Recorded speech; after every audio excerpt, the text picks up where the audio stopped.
You've been bleeding for years and nobody told you why. Not from wounds you can see, from something quieter. Every time you explained yourself to someone who was never going to understand, every time you stayed up at night, replaying a conversation with someone who had already forgotten it, every time you rearranged your entire life around people who wouldn't do the same for you on your worst day. You called it loyalty. You called it love. You called it being a good person. But here's what nobody told you: the people who hurt you weren't monsters. Most of them were ordinary. A coworker, a friend, someone you trusted at the wrong moment. They took something from you: your time, your energy, your peace, and most of them didn't even know they were doing it. Because the game has rules, and nobody told you what they were. Niccolo Machiavelli spent his life watching this happen. He watched good people destroyed not by enemies who were smarter or stronger, but by people who were simply less naive. He watched loyalty punished, calculation rewarded. He watched the world work exactly as it was, not as anyone wished it would be. What he wrote wasn't a manual for evil, it was a mirror, and most people spend their whole lives avoiding the reflection. Today, you're going to stop looking away, not to become someone cold, not to become someone cruel, but to finally understand what has been happening to you and why. Because once you see it, you can't unsee it. And once you can't unsee it, nobody can do it to you again. Most people who find their way out don't do it all at once. It happens in stages. First, you see what's been happening to you. Then you stop the bleeding. Then you build something strong enough that it can't happen again.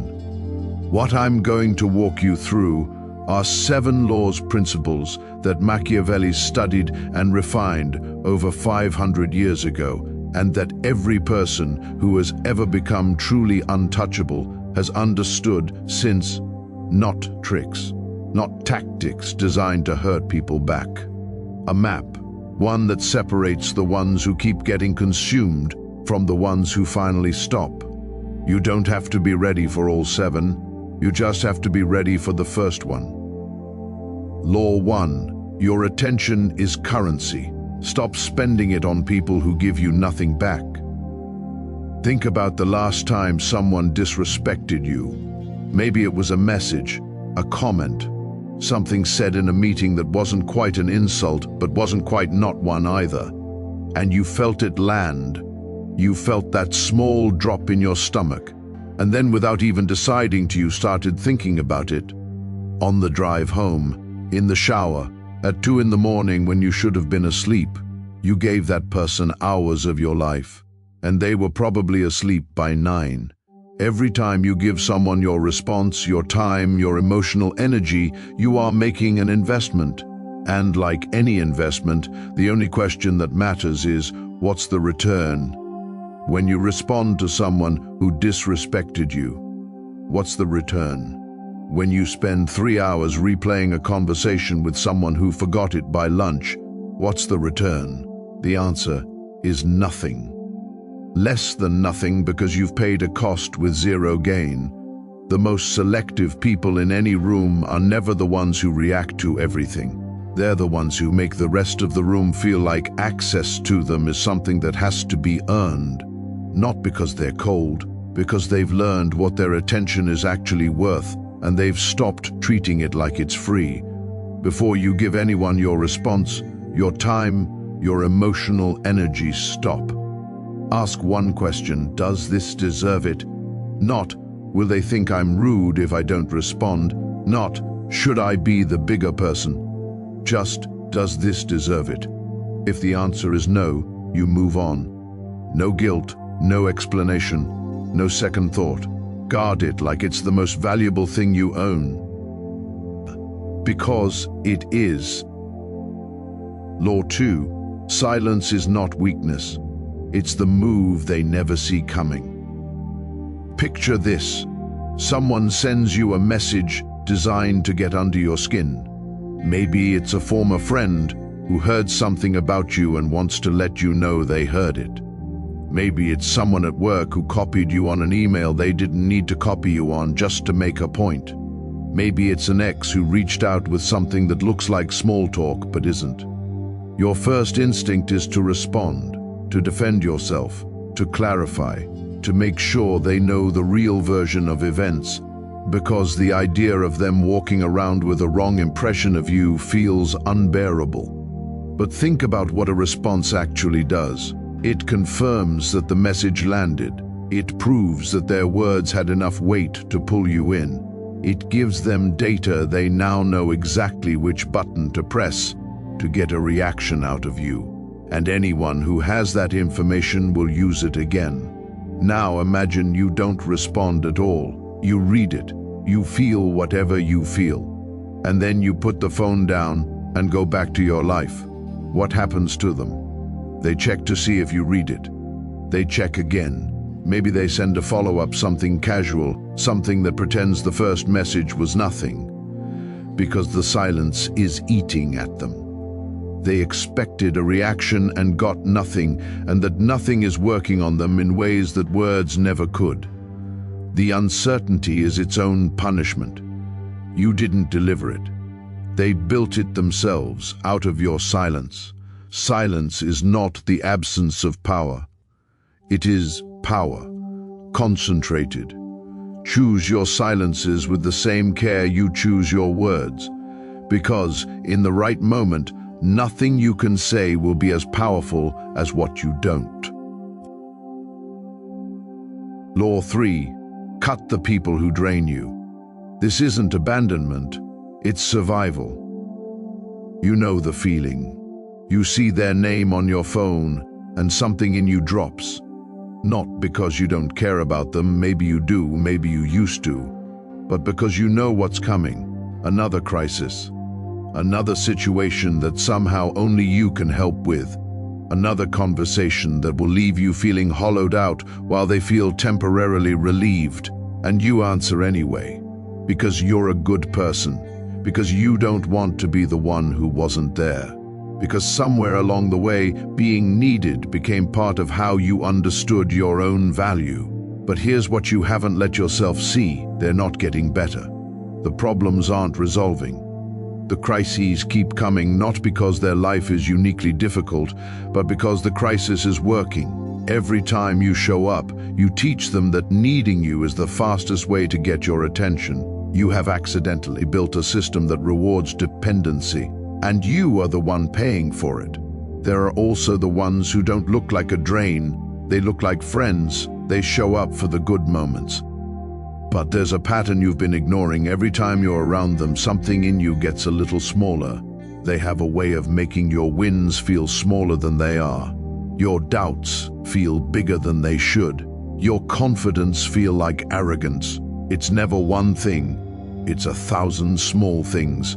And you've been telling yourself it doesn't matter because you can't point to a single crime. It matters. The accumulation is the crime. Protecting your energy is not abandonment. It is not cruelty. It is the prerequisite for everything else. You cannot show up fully for the people who deserve you if you've been bled dry by the ones who don't. Cut cleanly, not with cruelty, not with the speech. Just quietly, consistently, permanently redirect your energy toward people who add to your life rather than subtract from it. Law 4. You've been paying a price nobody told you about. Think about the last time you stayed up later than you should have. Not because of work, not because of anything you chose, because of a conversation that kept replaying in your head. Something someone said, something you wished you'd said back, something that felt unresolved, unfinished, unfair. That person was probably asleep by 10. This is the cost nobody talks about, not the original hurt that happened and it's over. The real cost is what came after. The replaying, the rehearsing, the energy you spent building arguments in your head for an audience that wasn't there. Every hour of that is an hour that came from somewhere, from your focus, from your sleep, from your capacity to show up the next day. as someone who isn't quietly carrying the weight of yesterday's unfinished business. Goodness without awareness is the most expensive thing you own, not because kindness is wrong, but because kindness directed at everyone equally, without judgment, without selection, turns into a resource that anyone can access at any time, including the people who have no intention of giving anything back. The shift is simple, not easy, but simple. Before you give anyone your time, your energy, your emotional attention, stop. Ask one question: what is this costing me, and what am I getting in return? Not out of selfishness, out of accuracy. Because the resources you spend on the wrong people are resources you don't have for the right ones. That's not a moral position. That's mathematics. Law 5. The people who hurt you weren't playing a different game. You just didn't know the rules. Here's the part that's hardest to accept. Most of the people who have taken from you, used you, dismissed you, or walked away without a second thought, they weren't bad people. They were just operating by a different set of assumptions about how the world works. And because nobody told you those assumptions existed, you were playing by rules they had long since stopped following. You assumed that if you were loyal, loyalty would come back. That if you were generous, generosity would be remembered. That if you were honest, honesty would be respected.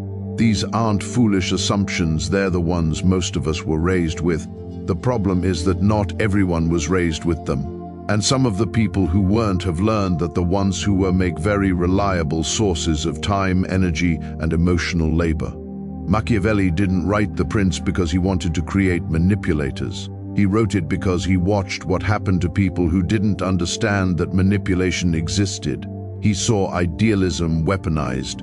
He saw goodwill exploited. He saw people destroyed not by malice, but by the gap between how they thought the world worked and how it actually did. Understanding this doesn't mean becoming cynical. It means becoming accurate. The goal is not to stop trusting, it's to learn to see clearly enough to know who deserves it. The moment you stop being surprised that the world doesn't always reward goodness, you stop being a victim of that surprise. And the moment you stop being a victim of it, you can start operating inside it. With your eyes open, your expectations calibrated, and your resources directed toward the people and situations that will actually give something back. Law 6. The most powerful move is often the one you don't make.